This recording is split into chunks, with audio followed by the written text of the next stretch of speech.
Welcome to my video. What are you feeling? I was gonna say, I'm feeling like this video is gonna go to you because you're being suspicious about it. That's not true. I don't even have suspicious vibes. Let me get some water. Why? What can I possibly do with water on camera? Spit it on me. Why would I do that? I don't know. Oh wow, you're in like a little freaky area. Freaky area. So anyway, this is 10 reasons you'd be called a witch in the Middle Ages. Oh yeah, that's what I was trying to talk about. Let me see the thing. See the water. This is just for me to drink. I'm just trying to get it out of the way. Wow, what is wrong? Are you having like delusions of grandeur? That's not what that means. I know. Okay. The one thing that comes to mind when I think of these vids is how like we absolutely would just be weirdos, but most of us would be completely fine. You think so? Like we don't know anything that damning that would be like, oh, you're a witch, you gotta die. Like, bro, I'm chilling. I'm a woman and I can read, so. Yeah, but like, you would know not to say that.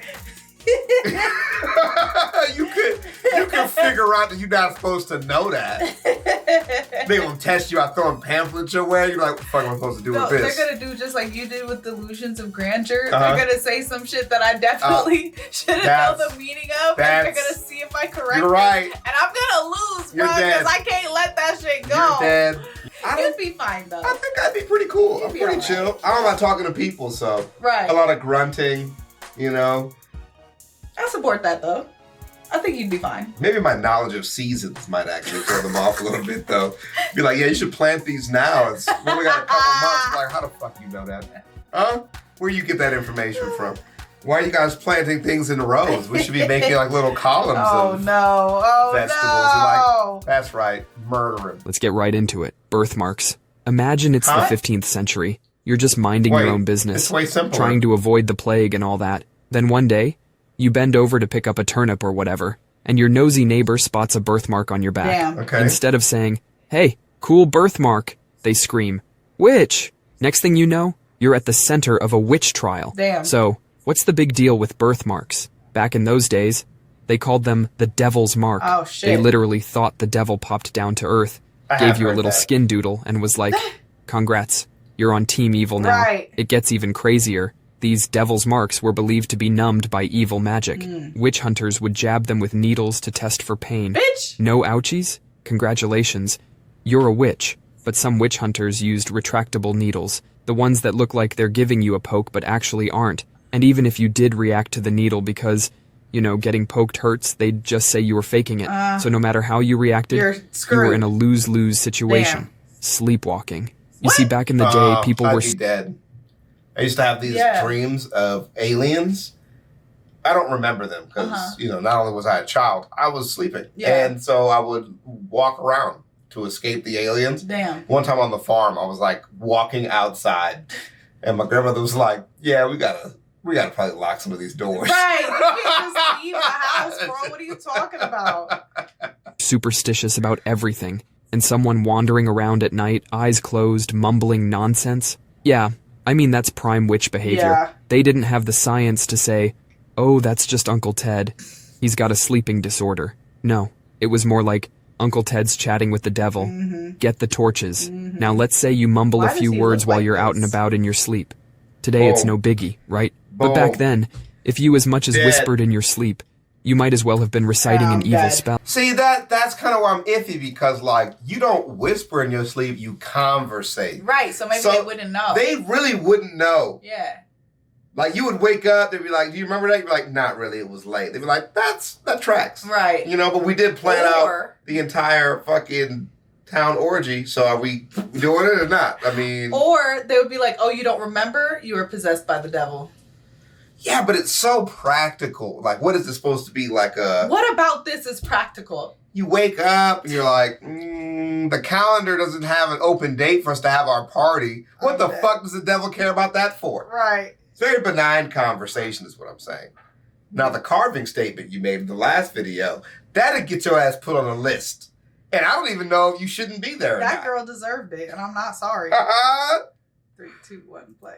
And if by some wild chance something bad happened the next day, say the blacksmith's horse gets a cold, who's the town going to blame? Yep, our poor Uncle Ted. Damn. So, Sorry, Ted. yeah, sleepwalking in the Middle Ages was a risky business.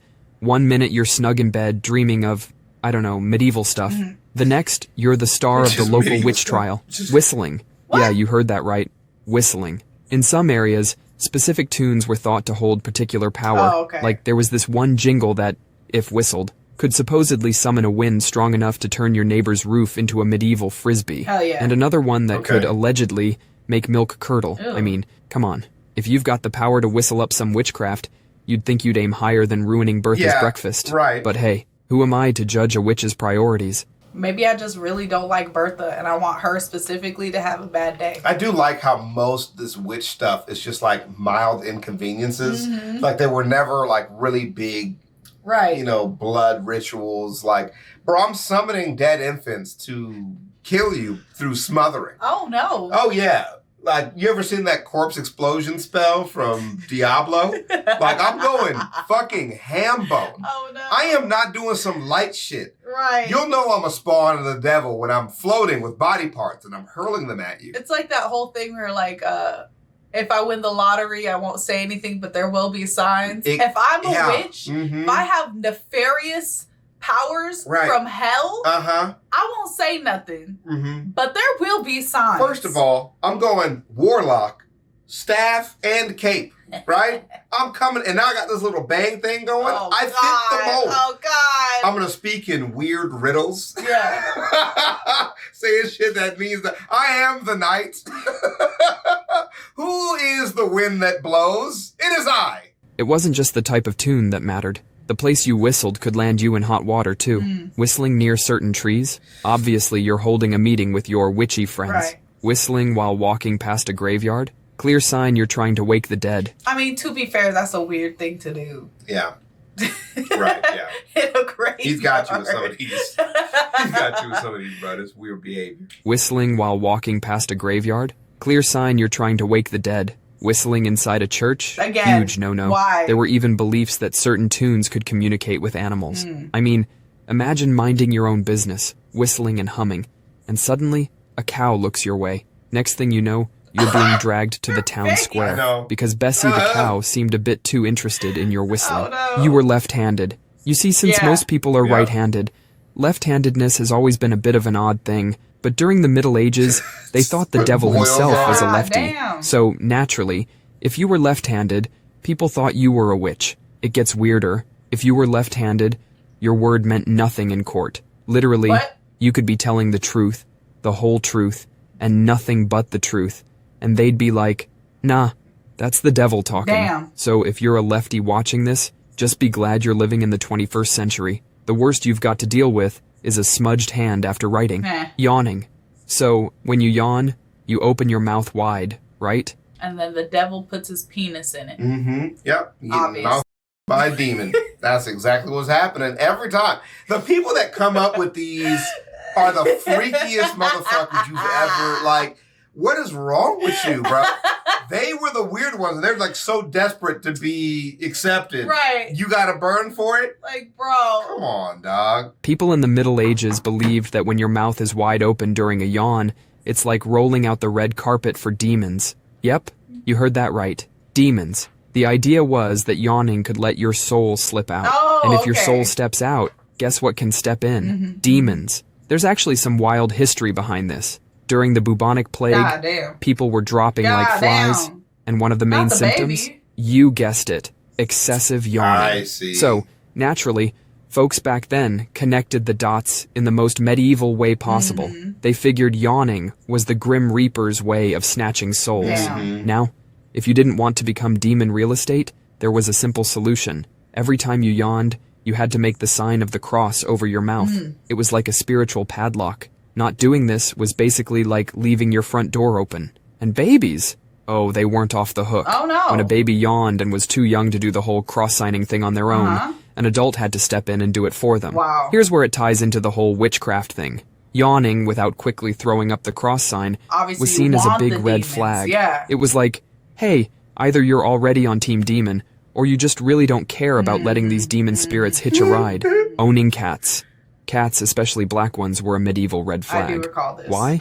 Well, they're nocturnal, a bit mysterious, and let's be real.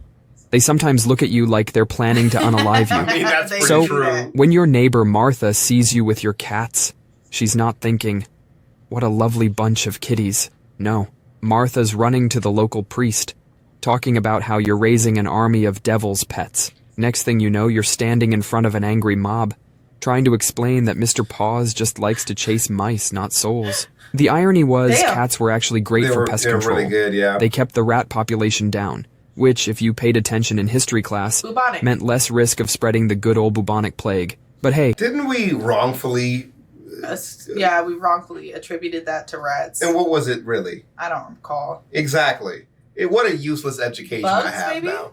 We were blaming rats. They were like, it's not rats. I'm like, yeah, but what was it then? And I'm like, I can't remember. I don't know. Right. The whole first 2 paragraphs were how it just wasn't rats. Yep. And then I got bored. I was like, just tell me what it is. So we thought it was rats, but it wasn't rats. But who was it? Who was the culprit? Well, it was just natural disease spread. Is it filth? Is it, what is it called? You know how they had I almost said the Aquila. What the fuck am I talking about? The aqueducts? You know, to like move water around. Yeah. Do we just not have enough sewage Water disposal? filtration. Yeah. You know, were we just spreading it ourselves? Like, what? Give it to me. Give it to me raw. So there you are, trying to explain how Mr. Paws is more interested in sunbathing than in serving the Dark Lord. But does the mob care? Nope. In their minds, every purr is a secret spell, and every meow is a secret message to the underworld. Cats sneezed near you. So... we've already established that cats were practically BFFs with the devil himself, right? That's like medieval superstitions 101. If a cat sneezed near you, people believed the cat was having a chit-chat with you. Now, let's connect the dots here. Bro, this is cat just sneezes such a near you, dumb- and a cat this is the devil's me. friend. So you must be buddy-buddy with the devil, too. Got it. And what does that make you in the eyes of your superstitious neighbors? A witch. A witch, of course. Brewing beer. Brewing your own beer is just a hipster hobby these days. But during the Middle Ages... brewing beer was very common. Right. And it was pretty much a woman's game back then. That's right.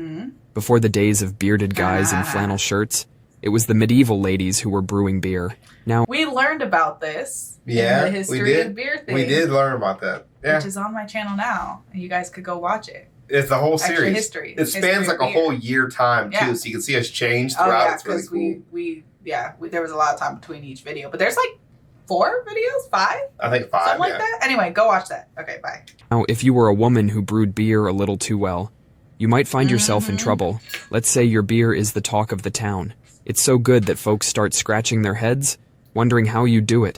You know, medieval people weren't exactly champions of logic. What did you say? So what was that last part? Sorry, you just speak up just a little bit? I didn't say anything. Let me see your TikTok. Let me see your Twitter profile. Pull that up real quick. Unrelated. We're going to do a TikTok swipe challenge. Oh, no. We'll be back. naturally, that's when the neighbors start getting jealous. And what happens when people get jealous? Rumors start spreading. Before you know it, there's rumors about you chanting spells over the brewing pot. 'Cause obviously that's the only way beer can taste so good. Right? Now, let's break down this medieval brewery setup.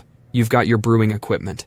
A big pot for the beer, a nice sturdy stick for stirring, and maybe a cat or two roaming around to keep the mice away from your grains. Pretty standard brewery setup. But this is also the starter kit for a classic witch stereotype. Big pot for witchy potions? Check. Stick that could be a broomstick in disguise?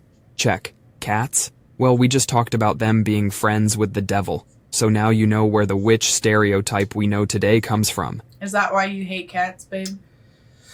No, they're just annoying. Being too... So now you know where the witch stereotype we know today comes from. Being too good at making cheese. What the fuck? Picture this. You're living in a... So what? So everything just gotta taste nasty or it's a sign of the devil? You know what? That actually sounds very Christian. It does. Yeah. If you're too good at something, you must be doing it... Christians hate when things are enjoyable. Mm-hmm.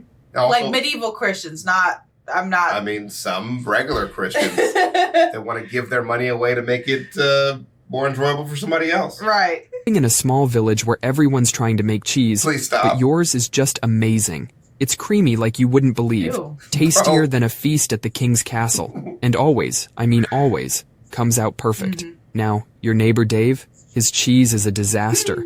It's like he's trying to invent a new type of rubber. And let's not even start with Old Betty's cheese. Oh, no. It can be used as a substitute for bricks. But there you are, with your perfect cheese. Every single time. People start to wonder, how is it that only their cheese is so good? What's their secret? In those times, folks didn't know much about how bacteria and temperature played a big role in cheese quality. They saw someone crushing it in the cheese game, and their brains went to one place, witchcraft. So rumors start to spread.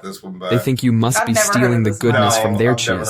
The idea was that a witch could magically take the quality from someone else's cheese and add it to their own. Sounds bizarre, but that was the kind of thing people believed back then. I don't know if it was, Having double yolk eggs. Imagine you're a woman living in 16th century France. Your hens start popping out these double yolk eggs. Nowadays, you might think, hey, bonus protein. But back then, it wasn't so cool. Double yolks were often seen as unnatural and a freak of nature. And who could be responsible for this? A witch, of course. They either believed you have cursed your own hens, or you were using these abnormal eggs for witchcraft rituals. Okay. That's all for today. Those are 10 reasons that you might have been called a witch. He got us in the first half. He got us. The first half was pretty good. Yeah. You know, sleepwalking. I feel like he was reaching for a couple of them. The cheese thing, I'm gonna have to Google later. I've never heard that in my life. Never heard of a cheese witch. I wonder also though how many of these were like regional. Cheese witch. Yeah, well, he went to France. He went to nowhere else. He really didn't name any other place other than France. Right. I don't know where this took place. Yeah. I was just imagining some like, you know, Midwestern settlement. You know, just a generic, I just am outside. Right. But like the seasons and the locations matter for what they consider like witchcraft. Absolutely. Not, you know. And also he's talking about brewing beer, but I'm like, what about like cider? Like cider was way more popular early on. And you know, we were planting like fucking shit ton of apple trees. Yeah. And the beer didn't come to like well after that. So what time period are we even in right now? Right.